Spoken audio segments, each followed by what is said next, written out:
Dans cette vidéo, nous allons voir comment observer les plantes.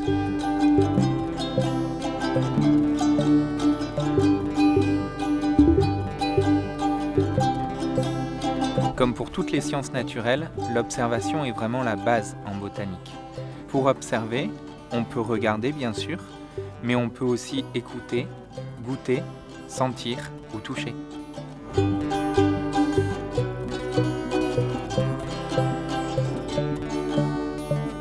Par exemple, cette plante-ci, qu'on appelle le silène enflé, se reconnaît à l'aspect très lisse de ses feuilles. Et en fait, quand on le coupe et qu'on le froisse, on l'entend crisser. Pour différencier la clématite des haies de la clématite petite flamme, on arrache une feuille qu'on pose sur la langue pour sentir la petite flamme. Mais attention, il ne faut pas avaler. Le nez est notre meilleur capteur chimique. Il permet de différencier les plantes en fonction de leur signature chimique, c'est-à-dire des molécules qu'elles contiennent. On peut ainsi différencier le cresson, qui sent le cresson, de la chenoueuse, qui sent la carotte, et puis aussi différencier toutes les espèces de menthes qui ont chacune leur odeur particulière.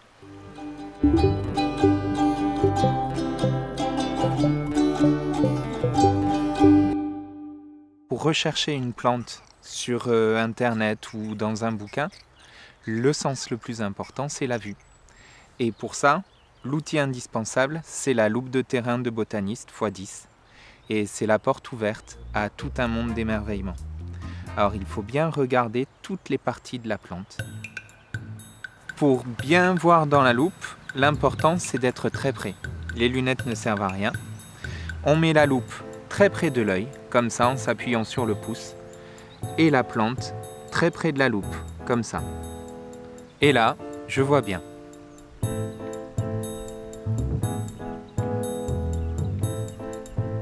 Si on veut identifier une plante plus tard, on peut la prendre en photo. Pour ça, il faut bien faire attention à la prendre d'abord bien de manière générale pour voir son port, mais en la cadrant de près et en la mettant de manière bien identifiable. Ensuite, on prend chacune des parties de la plante séparément. Les feuilles de la base, les feuilles de la tige, les fleurs, de face, de profil, de dessus, les fruits si on les trouve. Ensuite, pour mémoriser la plante, on peut faire un dessin. Ça permet de encore mieux observer. Il faut dessiner chaque partie de la plante. On n'est pas obligé de faire un dessin esthétique. Par contre, il faut représenter exactement toutes les choses que l'on voit. Si on voit un poil, on fait un trait pour représenter un poil, et ainsi de suite.